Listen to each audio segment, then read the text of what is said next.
conversation. That with you guys with some more Black History every day. This is the second part of February 28th. We'll be going back to the year 1977 when actor and comedian Eddie Rochester Anderson dies.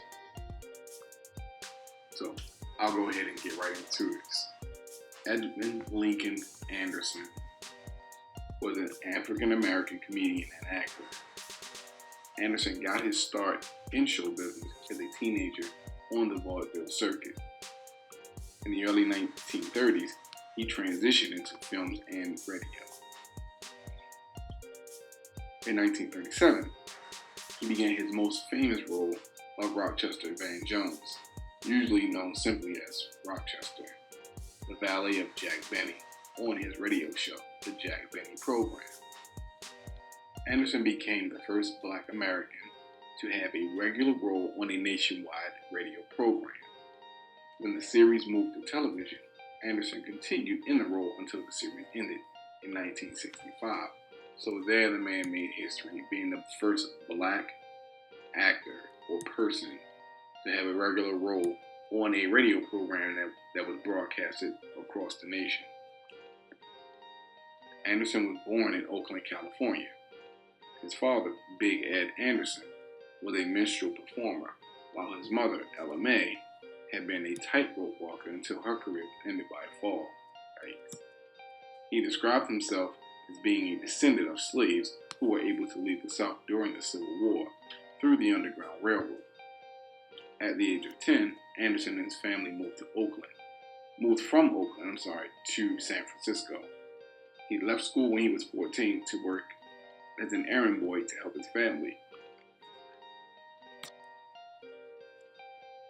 He also sold newspapers as well, but I'll get into that in a little bit. Stage struck at an early age, he spent most of his free time waiting at stage doors and cutting up on street corners with his friends and brother, Cornelius. Anderson briefly tried being a jockey, but had to give it up when he became too heavy. Anderson started in show business as part of an all-African American review at age 14. He had previously won an amateur contest at a vaudeville theater in San Francisco. Anderson joined the cast of Strutting Along in 1923 and was part of Stepping High, both as a dancer and one of the 3 Black aces with his brother Cornelius in 1924. He later worked in vaudeville with Cornelius. Anderson began adding comedy to his song and dance act in 1926. During one of his vaudeville tours to the East Coast, Anderson met Jack Benny. The men only exchanged greetings and shook hands.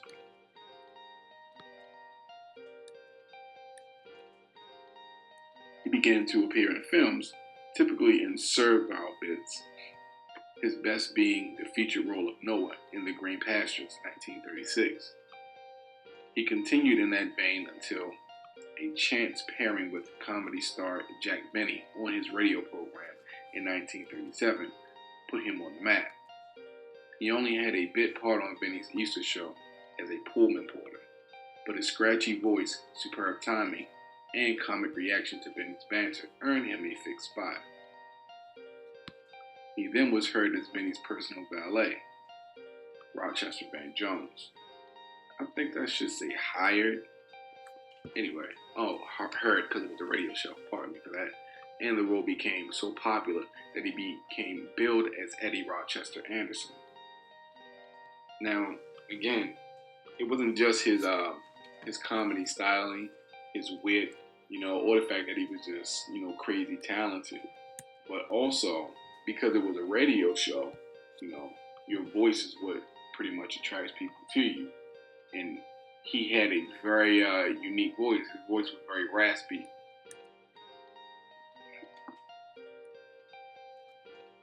And because his voice was raspy, it helped him stand out, as I'm about to get into now. Anderson's very identifiable raspy voice and his occasional return to the show led audience members to write in requesting more of the actor. With the audience interested in hearing more from Anderson, Jack and the producers invited him to come back for a regular part as Jack's valet. lost to history is the story behind his character's name, Rochester Van Jones. Pullman porter, waiter, valet. These don't sound like breakthrough parts, but for an African American actor who was accustomed to producers casting white men in the roles of black people, these were the days of Amos and Andy. These parts offered a major opportunity. Again, guys, I'm trying to highlight the struggles that our people have gone to, while paying homage and respect to the ancestors that have come before us and paved the way in so many different areas and fields. But their struggle wasn't easy. It was not easy for them. It was very hard. It was a very long and arduous journey that these people were on, these men and women. Remember, a lot of these people made history before contemporary time, before the 80s, the 90s, the 2000s, which is the 21st century. You know, a lot of the people that I'm talking about were people that existed, you know, pre-Reconstruction, during Reconstruction, and during Jim Crow, when life was harder and more difficult for black people than it is now. Although we still have a lot of the same challenges, we need to not forget the people that came before us. We need to not forget the people who paved the way so that we can be in television and on the radio and movies and things like that. Not that I necessarily care about those things myself, but there are people who do, you know. And we have done a lot of innovative things when it comes to the entertainment industry that we may not get as much credit for as we deserve as a race. But I'll continue. And also, just to add as well, again, take a look at the signs of the time. You know, yeah, he played these roles: Pullman porters, waiters, valets.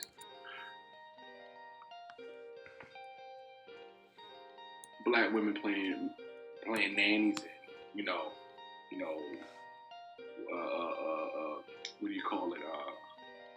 Nannies and babysitters and servant roles and things like that.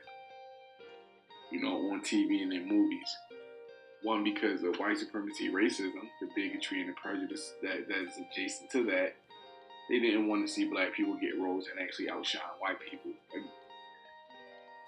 I mean, again, these are the facts that we're dealing with.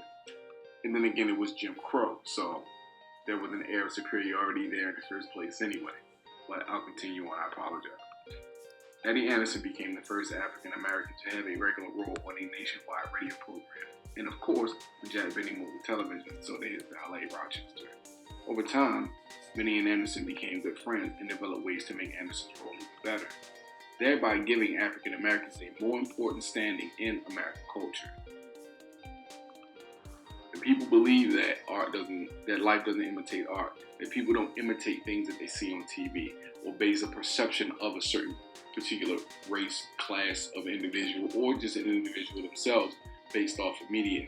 I mean, think about it. How many people have looked at a TV show, associated an actor with the character that they play, meet that person in real life, and they're convinced that they are the person that they're playing on TV? People have a hard time separating fantasy from reality. And sometimes fantasy and reality come together and merge and become some mutant thing that people can't seem to separate in their real lives. Continuing on now, to help earn money for the family, young Eddie sold newspapers on the streets of San Francisco. The newsboys competed for sales by hailing customers as loudly as possible. And over time, Anderson permanently damaged his vocal cords, which later became one of his signature trademarks so far as his entertainment prowess was concerned, especially as a radio personality. In the late 1930s and 40s, Anderson and Benny appeared in films such as Man About Town, 1939, But Benny Rides Again, 1940, and Love Thy Neighbor, 1940 also. Anderson also had parts in films that did not include Benny, ranging from Gone with the Wind, 1939, to Stormy Weather, 1943. Over his lifetime, Anderson appeared in some 60 films. This man has had a fabulously long career. And I'm not even going to attempt to name every single movie and or television show or radio show he was in, because I'm going to put links in the description and you guys can look that information up for yourselves. However, I don't want to make the video but so long. So as I said, I'll go over some of the things that were more highlighted than others. The Rochester character became immensely popular. In 1940, Anderson was invited to a Harvard University smoker, but was detained by students from rival Massachusetts Institute of Technology, which is MIT. You know, the tech college where the geniuses go for the most part. And now, so far as the Harvard University smoker is concerned, when I Googled it, this is all I came up with. Was apparently, I guess it's a big event where they smoke meat, big real meat apparently. I'm not sure, but that's all I got from it.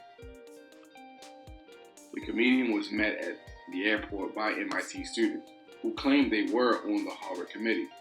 When it was discovered why Anderson was late to the Harvard gathering, a riot broke out as students from the two schools began fighting over the incident.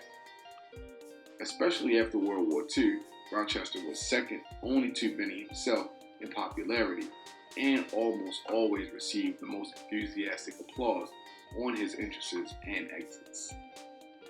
Although he usually did not appear in the opening minutes of the show, he began to surpass Mary Livingston as Jack Benny's main foil, especially as Livingston began to appear less frequently due to stage fright.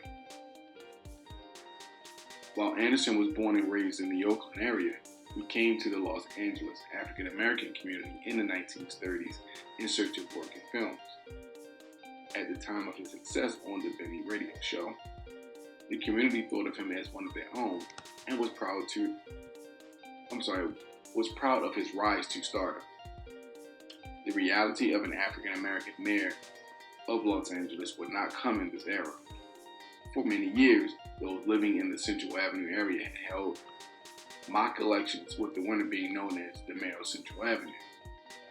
The holder had both the right and the duty to speak up about issues affecting the local African American community. California Eagle readers opened their newspapers on May 23, 1940, to find Eddie Rochester Anderson asking for their votes for mayor of Central Avenue. From his headquarters at the Dunbar Hotel, Anderson conducted his campaign mainly based on real issues, one of them being a need for African Americans to serve their country as aviators.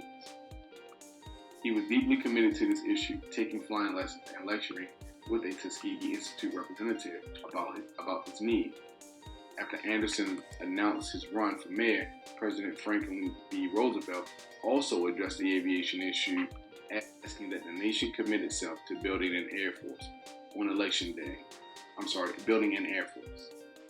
On election day, Anderson won the right to claim that title. Now, that is very interesting that he spoke out for African American or Black aviators, because it reminds me of a video I just did on General Daniel Chadwick James, who also was a man who went to Tuskegee and went to Tuskegee Flight School, and he also ended up training the squadron of Black airmen who came from Tuskegee, known as the Tuskegee Airmen. So it's very interesting how the history, how people in our history have had so much contact with each other. Not that it's impossible for it to happen, but it's just I just like to hear how some of these guys knew each other and interacted with each other and had influences on each other. So check out that video. Also, check out the other video that I did on General Daniel Chadwick James. Man had a very interesting life, and again, he was one of the people behind the invaluable service that the Tuskegee Airmen provided to this country during World War II, that is. Continuing on now. Anderson's role as a servant was common for Black leads in the popular media of that era, such as Ethel Waters and Beulah, the stereotyping of black characters was a standard practice in the entertainment business for generations. Referencing minstrel shows where white actors in blackface reinforced low stereotypes of laziness, ignorance, illiteracy, weakness for drinking, gambling, and carousing. Sorry about that. In general, unfitness for any position of responsibility. Now, I want to speak on that also. Now, remember, this era that he came up in. Now, remember, the Ku Klux Klan had re-emerged in American society in about 1915, right? Just 15 years before the 1930s era, when Mr. Anderson was actually, beginning to actually gain notoriety and popularity for the most part. And at that time, when they re-emerged, now they had obviously been going on a huge campaign since towards the end of the 19th century, when they re-emerged in 1915. They had 5 to 6 million members, male members, were nationwide. The Ku Klux Klan did. Those are large numbers, all across America, North and South. For those of you who still believe that the North was so liberal, guess again. 1921, I believe, is when the original film "A Birth of a Nation" was it was first a book, and then it became a film. And the thing is that the negative stereotypes of black people that actually exist were solely created by white people. It wasn't that these things were true. It was the fact that they wanted them to be true. And the real sad part is that white people actually manipulated life for black people in order to basically drive those stereotypes home. For instance, like they would call black people lazy. Oh, they're shifted, they're lazy, they don't want to work, while at the same time denying you opportunities to work and get jobs. The example, it's just tons and tons of things that just were unfair and just placed on us because of just hatred, basically, like the illiteracy thing. Well, we weren't allowed to read. Well, during slavery, we weren't allowed to read. If you were a black person and you know how to read, you would die. If the person, depending on who the person was that taught you, they would die too. So education wasn't pushed in the black community for a long time because it was something that was negative, that had negative connotations put on it. Later, black people would take to education, but then some people wouldn't, because again, these traits have been passed down over generations. You understand? Where working hard and being a good worker, a good strong worker, was more important than knowing how to read. Because black people didn't see themselves getting out of their predicaments anyway. So I'll continue on. Sorry for the long digressions. They redid Doc Benny's minstrel show on March 3rd, 1942. The subsequent performance demonstrates the progression of race relations. So they say. And again, 1942, there were more black people lynched during the 100 years of Jim Crow from 1865 to 1965 than during slavery. I don't think racial relations were really on the rise then, especially when we haven't even had the Black Power and Civil Rights movement, which was started in the 1950s and carried on through the 70s. But continuing on, though Anderson had roles in films such as The Green Pastures and was a dancer at the Cotton Club in Culver City, California, when he first came to Hollywood, his real success did not arrive until he became a regular on the Jack Benny program. Not long after becoming a regular cast member on The Benny Show, Anderson opened a nightclub in the Central Avenue section of Los Angeles. Anderson's nightclub was short-lived because he was too generous with his friends. The club was picking up the tab for too many guests, and Anderson was forced to close the nightclub not long after it opened. During World War II, Anderson was the owner of the Pacific Parachute Company, an African-American owned and operated business that made parachutes for the Army and Navy. He also managed a boxer, Billy Metcalf, in the 1940s. That's very interesting. In 1932, Anderson married Mamie Wiggins Nelson. She was the daughter of Alonzo and Annie Wiggins of Eastman, Georgia. Mamie died on August 5, 1954, at the age of 43, following a 2-year battle with cancer. At the time of her death, she and Anderson had been married for 22 years, and her son, Billy, Anderson's stepson, was playing professional football for the Chicago Bears. Billy was born George Billy Nelson to Mamie Wiggins and her previous husband on March 8, 1929, in Los Angeles, California. When Mamie married Eddie Anderson, Billy was adopted and took the surname Anderson. Now, about her son, this is all the information that was about this man. And this information is one sentence about him, another sentence about someone else, and another sentence about somebody else completely different. Like, somebody really didn't do their homework on Wikipedia to really pay tribute to this man. I think this could possibly be something about him. But I just want to, just like give you guys something to go on while these things are being talked about, so you guys can have visuals of what the people look like, whichever people I can actually find information on. But this doesn't really give you much either, so I'll continue on.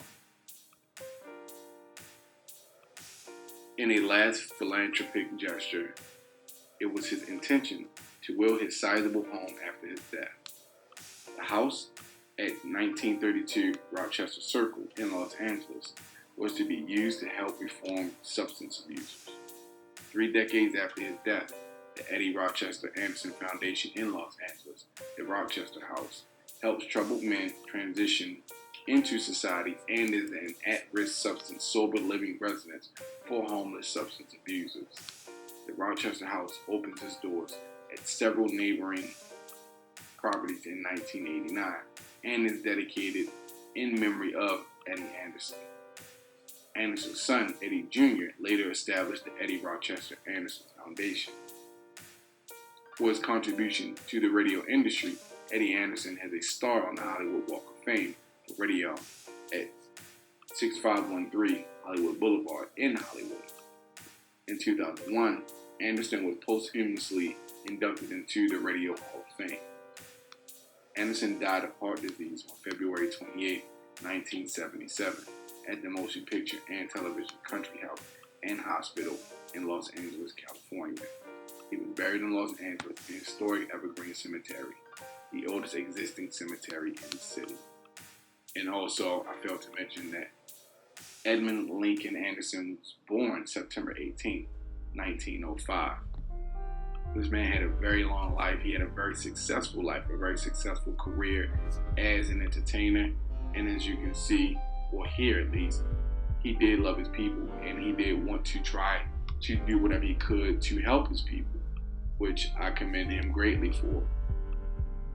Now, this video is already over 20 minutes at this point. This is why I couldn't really go into much detail about his life, because it just would have taken up too much time.